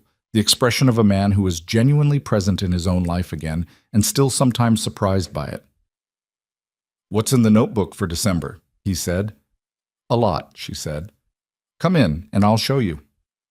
December brought cold that settled into the land like something that intended to stay, and with it came the first real test of what they'd built. A supply problem out of Cheyenne, a freight delay tied to weather on the northern pass, left the ranch short on cornmeal and dried beans for 4 days in the second week of the month. It was exactly the kind of disruption Rosalie had been building the reserve against, and the reserve held. But the service held only because she spent 2 of those 4 days driving to every small farm and holding operation within 12 miles of the ranch and buying whatever surplus they had at fair price, paying cash from the reserve fund and tracking every transaction in the notebook. She came home on the second evening of it with the wagon half loaded and her hands so cold she could barely hold the reins, and Margaret met her at the barn door and took one look at her and said, without preamble, "Get inside, I've got food and there's no argument." Rosalie got inside. She ate and she didn't argue, and Thomas climbed onto the bench beside her and pressed his small, warm weight against her side with the proprietary comfort of a child who had decided she was acceptable.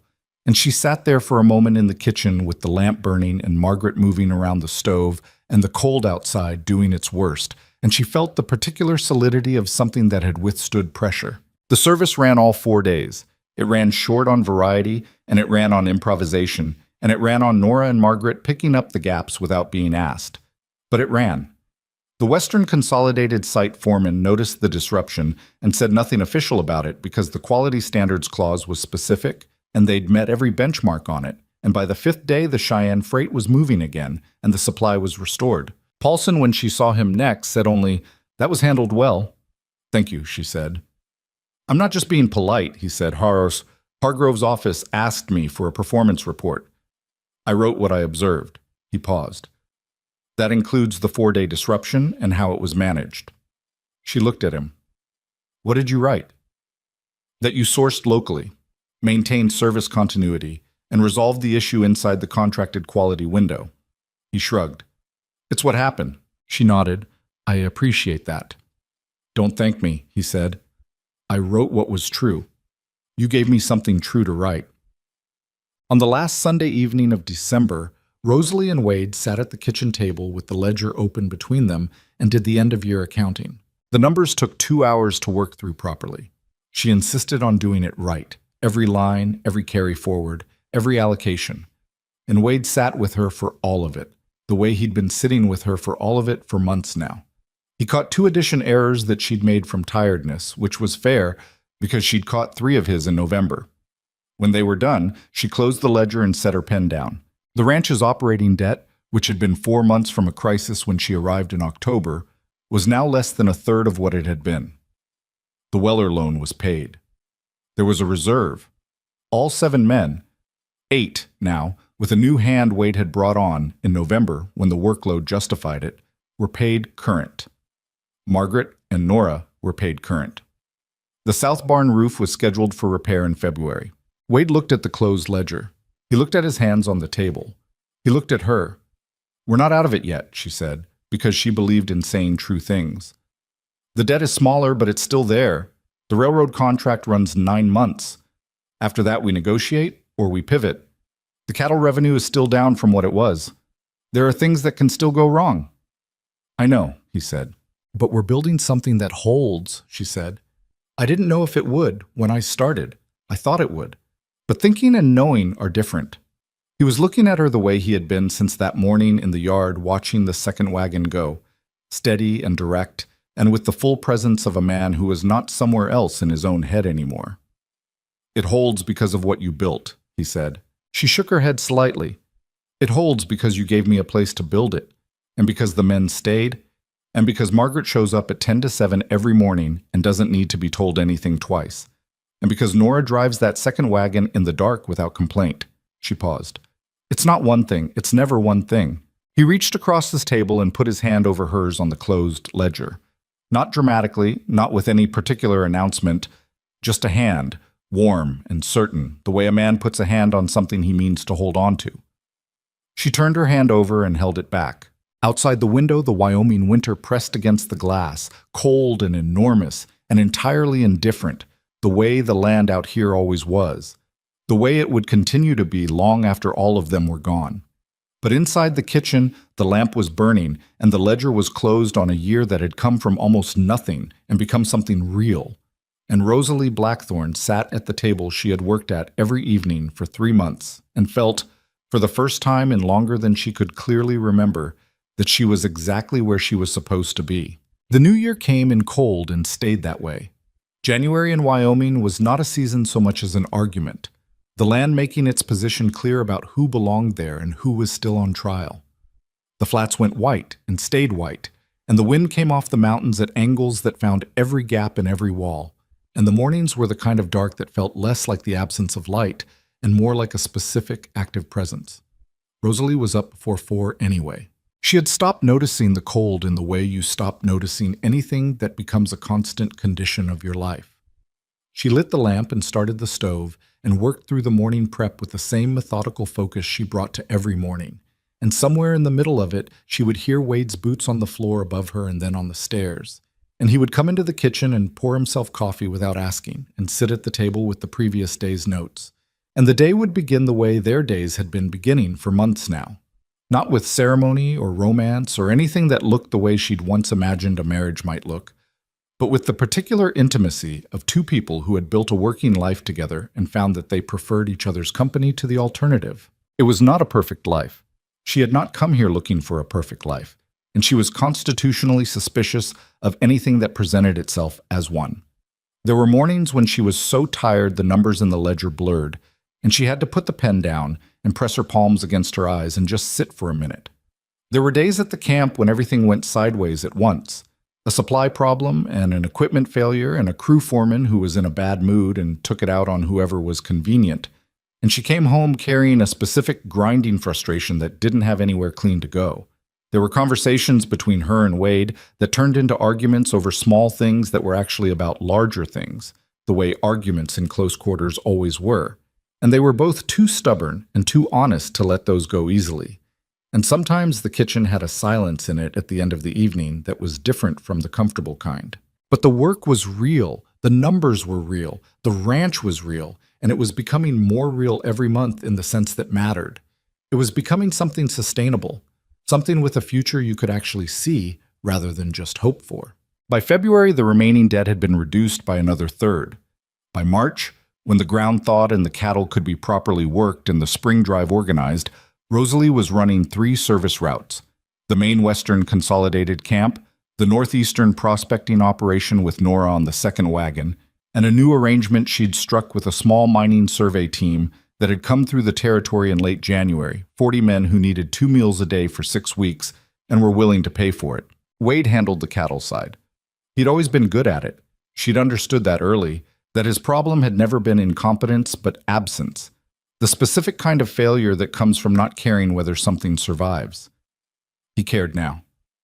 She watched him in the yard in the mornings before she left for the camp, talking to Cutter about the herd, his hands moving in the particular way of someone who was actually present in the conversation, and she felt something she didn't always have a word for, the satisfaction of seeing a person who had been half asleep in their own life wake back up into it. In April, Grover came to find her at the camp.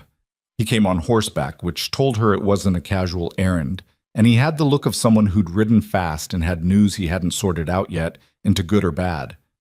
"Man came to the ranch this morning," he said, "from Cheyenne. Said his name was Alderman. Said he represented a company called Territorial Supply, and he wanted to talk to you about a purchase offer. She kept her hands on the serving ladle. A purchase offer for what? The food service operation, Grover said. All of it. The wagons, the routes, the supplier relationships. He said they wanted to buy it and run it under their company. The line of men was still moving. She served the next man without breaking rhythm. Did he leave a figure? He left a card and said he'd come back this afternoon. Grover paused. He seemed real confident you'd want to talk.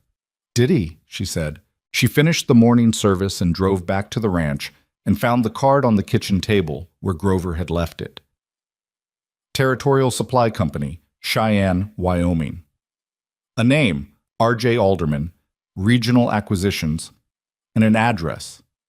She was sitting at the table with the card and her notebook when Wade came in from the barn. You heard? She said. Grover told me when he got back. He poured coffee and sat down across from her. What are you thinking? I'm thinking about why they want it, she said. Not what they'll offer. Why they want it. Because it's profitable. It's profitable now, but it's 3 wagons and 9 months of one railroad contract, she said. That's not what a company like Territorial Supply pays acquisition money for. She turned the card over in her fingers. They want the relationships, the supplier arrangements, the foreman contacts, the reputation with the work crews. She set the card down. They want to buy what I've built and run it at scale across multiple territories. Which means it's worth more than they'll offer, Wade said. Almost certainly. She looked at him. The question is whether I want to sell it at all. He held her gaze. Do you? She thought about it honestly, the way she tried to think about everything, without the distortion of pride or fear or the desire to seem a certain way. She thought about what selling would mean. A sum of money, probably a significant one, and the freedom of not running wagons at 4 a.m. in Wyoming January. She thought about what it would cost, the thing she'd built, which was not just the roots and the contracts, but the specific organism of it, Margaret and Nora and the daily rhythm and the knowledge that she'd taken a broken operation and made it work through nothing but stubbornness and preparation. She thought about the look on the faces of men in a line who had been eating badly for months when they got a plate of food that someone had taken care making. No, she said, not to sell it, but I want to talk to him. Alderman was a compact man in his early 50s with the manner of someone who had conducted a great many negotiations and believed he had seen every variation of the person on the other side. He sat at the kitchen table with his case open and his offer document ready and the practiced ease of someone who expected the conversation to go a certain direction. It did not go that direction. Rosalie listened to his offer, which was fair in the sense of being real money, and she asked him 3 questions. The first was about Territorial Supply's current operation. How many routes? How many contracts? What territories? The second was about their staffing model. Did they hire local or bring people in from outside? The third, and the one that made him recalibrate visibly, was about their supply chain, specifically who they sourced from and whether those relationships were exclusive. He answered all 3. He was a thorough man, and he answered thoroughly, and in doing so, he told her more about the company than he'd intended to, which was the point. You're expanding north, she said, into the Montana territory, and you don't have established supplier relationships above the Wyoming border, which means your northern operation is going to have the same supply disruption problem I had in December, but worse, because you won't have the local knowledge to source around it. He looked at her. That's a fairly specific inference from what I told you. It's what you told me, she said. I just listened carefully. She put her notebook on the table. I don't want to sell the operation to you, but I'll propose something different. She proposed a partnership. Territorial Supply would provide capital investment, a specific figure she'd worked out the previous night, substantial but not ruinous for a company their size, in exchange for a minority stake in the expanded Blackthorn food service operation. The majority stake stayed with the ranch. Rosalie would remain operational director. The capital would fund 3 additional wagons, a proper supply depot on the ranch property to serve as a regional distribution point, and the ability to take on contracts beyond what she could currently reach. In return, Territorial Supply got first right of negotiation on any new contract in Montana territory, access to her supplier relationships on a cost-plus basis, and the option to buy a larger stake in 5 years at a price to be determined by the operation's performance. Alderman looked at the proposal. He looked at her. He looked at Wade, who was sitting to her left with his arms crossed, and the patient expression of a man who had done his part by being present and was letting the other person drive. "This isn't what I came here for," Alderman said. "I know," Rosalie said, "but it's better for you than what you came for. You get a functioning Northern supply network built on relationships that already work, run by someone who already knows how to run it. That's worth more to Territorial Supply than owning the 3 wagons outright." He was quiet. He turned the proposal over. He asked 2 questions, both about the 5-year buy option terms, and she answered them, and he wrote something in his notebook, and she let the silence sit without trying to fill it. "I need to take this back to the company," he said finally. "Of course," she said. "I'd expect that." He left with the proposal and a handshake, and the slightly adjusted expression of a man who had arrived expecting to do one thing and was leaving having agreed to consider something else, which she understood was as much as you could ask for from a first meeting. After he was gone, Wade said, "5-year buy option. Gives us time to decide," she said. "If the operation grows the way I think it will, we'll have the leverage to negotiate better terms at year 5. If it doesn't grow that way, we'll have the cash from the partnership to have survived it." "You thought about the downside?" "I always think about the downside," she said. "That's not pessimism. That's how you make a plan that works when things go wrong instead of just when they go right." Territorial Supply came back 6 weeks later with a counteroffer on 2 of the terms, both of which she'd expected them to push on. And after one more round of written negotiation, the partnership agreement was signed in June of 1883, 8 months after Rosalie had stepped off the stagecoach in Greeley Flats, with 2 bags and a notebook and 40 pages already filled in her small, precise handwriting. The capital investment arrived in July. She bought 3 wagons, good ones, not the patched-together equipment she'd been working with, and a supply shed that Cutter and Holt and the new hands built on the ranch property over the course of the summer, a proper structure with insulated walls and a floor that stayed dry and shelving that could hold 3 months of operating supplies at full capacity. She hired 2 more drivers. She spent 3 weeks training them herself, the way she'd trained Nora, the way she trained everyone, not by telling them what to do, but by showing them the reasoning behind it, explaining why the coffee temperature mattered and why the line flow mattered, and why showing up on time to a work camp mattered in ways that went beyond the obvious. Nora took over as secondary operations manager. The promotion was not a formal title. Rosalie didn't believe in formal titles that weren't yet warranted by a track record, but the responsibilities and the pay both increased, and Nora received both with the same straight, practical acceptance she brought to everything. Thomas, who was now 3 and increasingly mobile and opinionated, had become a permanent fixture in the ranch kitchen. He called Margaret by name, which Margaret had at some point decided was acceptable, and he had developed a habit of sitting on the flour sacks in the corner during prep and commenting on what was happening in the kitchen with the authority of someone who considered himself a participant.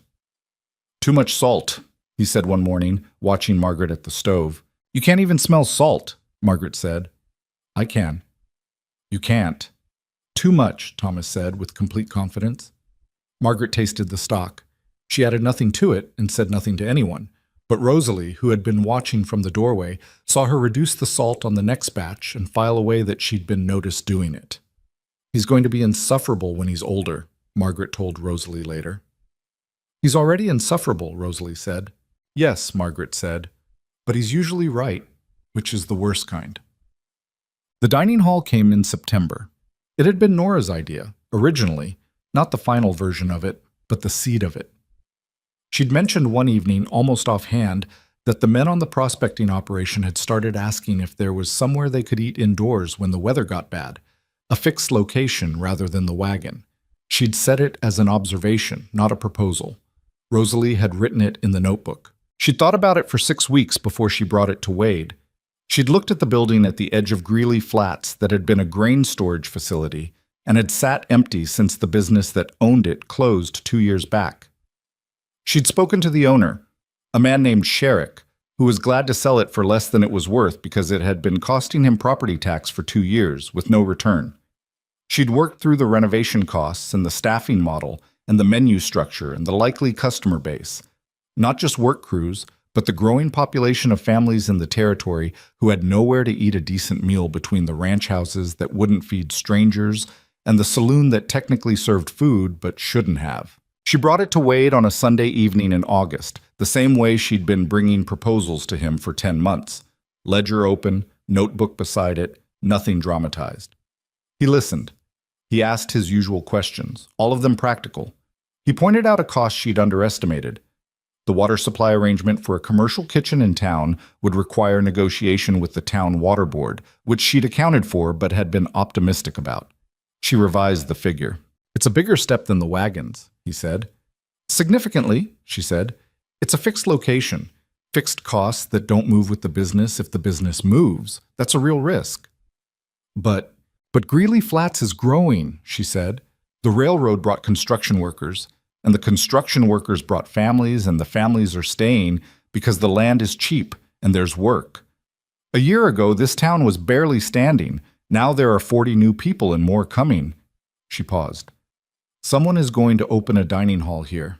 If I don't, it'll be someone who doesn't know what they're doing, and I'll spend the next 2 years watching it done badly." Wade looked at the table for a moment. Then he looked at her with something that had become familiar over the months. Not the startled revision of someone encountering the unexpected, but the settled recognition of a man who had come to trust a particular person's judgment without needing to fully understand every step of it. "What do you need from me?" he said. "Co-sign on the Sherrick purchase," she said, "and come with me to the water board meeting next Tuesday." "Done," he said. The Greeley Flats Dining Hall opened on a Wednesday in October of 1883, exactly 1 year after Rosalie Mercer had stepped off the stagecoach and become Rosalie Blackthorne. She had not planned the anniversary timing. It happened because the renovation finished when it finished and the supply arrangements were ready. When they were ready, and the date only struck her the morning of, when she was standing in the kitchen of the new building running through the opening checklist and realized what day it was. She stood still for a moment with the checklist in her hand and thought about the woman who had climbed off that stagecoach.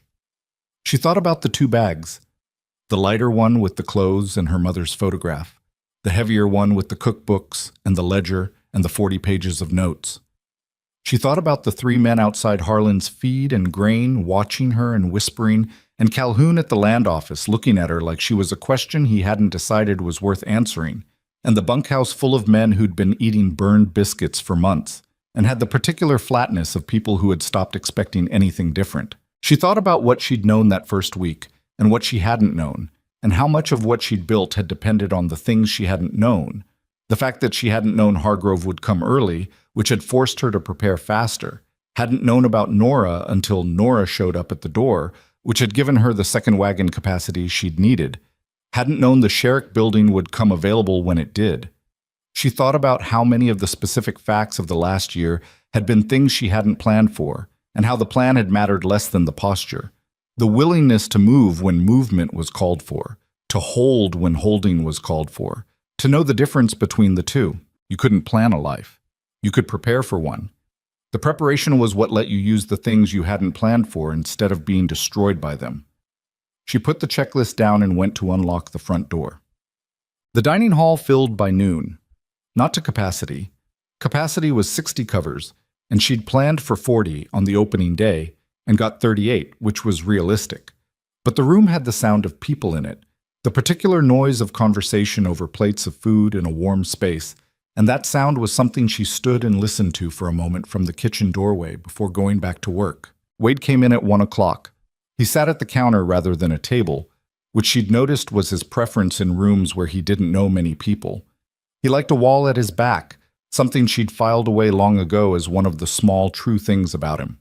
She brought him coffee and a plate of the short rib she'd been braising since morning, and she sat across the counter from him for 3 minutes before she had to go back to the kitchen. "How's it feeling?" he said. "Busy," she said, which is correct. "You look tired." "I am tired." "You also look like someone who's exactly where they want to be." She looked at him. He was right, and the fact that he could see it, that he'd learned over a year to read her the way she'd learned to read him, was its own kind of thing, the kind that snuck up on you if you weren't careful. "Don't get sentimental," she said. "I have a lunch service to finish." "I'm not being sentimental," he said. "I'm being accurate." She went back into the kitchen. But she was sharp. By the end of that first winter, the dining hall was running at consistent profit. She had hired 3 staff, a cook named Dally, who had come up from Colorado looking for work and turned out to be one of the most naturally talented people in a kitchen she'd ever seen, and two young women from the growing Greeley Flats population who needed steady employment and who she trained the way she trained everyone, thoroughly and with the assumption that they were capable of more than they currently knew. The wagon operation was running 6 routes by spring of 1884 under Nora's management, and the supply depot on the ranch property had become a functional distribution point for 3 other small operations in the region who bought from her on a wholesale basis. The ranch debt was gone, completely gone, for the first time in 4 years, paid off in February with a quiet satisfaction that Rosalie marked in the ledger with a single underline and did not make a ceremony of because ceremonies weren't how she was built. Wade marked it differently. He came into the kitchen the evening she wrote the final payment entry, sat down and said, "I want to go see Clara's grave tomorrow." She looked up. "I haven't been since last spring," he said. "I've been, I don't know, not ready or not able to, or both." He had his hands on the table, flat, the way he held them when he was being direct about something difficult. "I want to go and tell her the ranch is all right, that it's going to be all right." He paused. "I'd like you to come, if you're willing." She thought about the right answer to that and decided there was only one. "I'll come." They went the next morning before the workday started, riding out to the small rise half a mile east of the main house where the grave marker stood facing the mountains. It was a clear February morning, cold and still, the kind of day where everything had edges. Wade stood at the grave for a while without speaking. Rosalie stood a few feet back, not intruding, understanding that there are moments in a person's life that belong to their interior and shouldn't be witnessed too closely. When he turned around, his eyes were red at the edges, which was the only sign of it. He didn't apologize for it. "Thank you," he said. "You don't have to thank me for this." "Not just for this," he said. "For all of it." She looked at him in the winter light.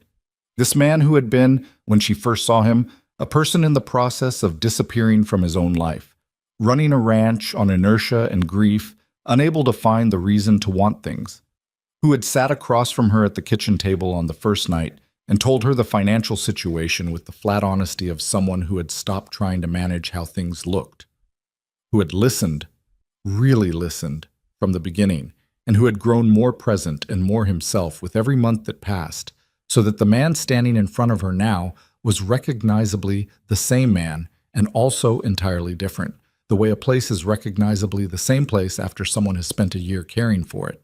"We built it together," she said. "I know," he said. "But you started it. You started it when I'd stopped." She didn't argue with him. It was true, and she'd learned over the course of a year that Wade didn't say things to make her feel a certain way. He said things because they were true, and the right response to that was to receive them as such.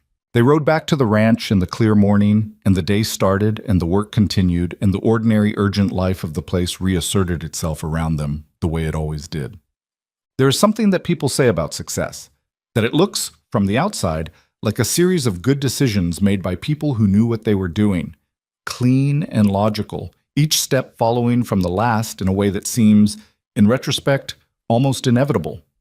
That is not what Rosalie's year looked like from the inside. From the inside, it looked like 4:30 mornings in Wyoming.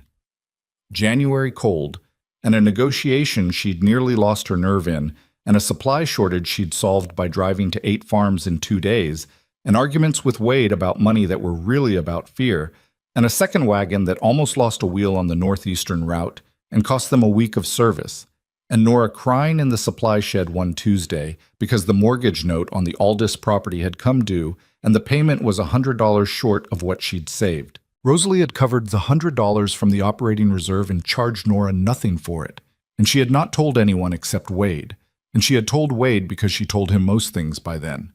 That was also what success looked like from the inside. The covered shortfalls and the long arguments and the 4:30 mornings, and the particular act of choosing, over and over, to continue doing the thing that was hard because you believed in where it was going. She had not come to Wyoming knowing she would build a food service operation. She had not come knowing she would take on a railroad company and negotiate a contract that held.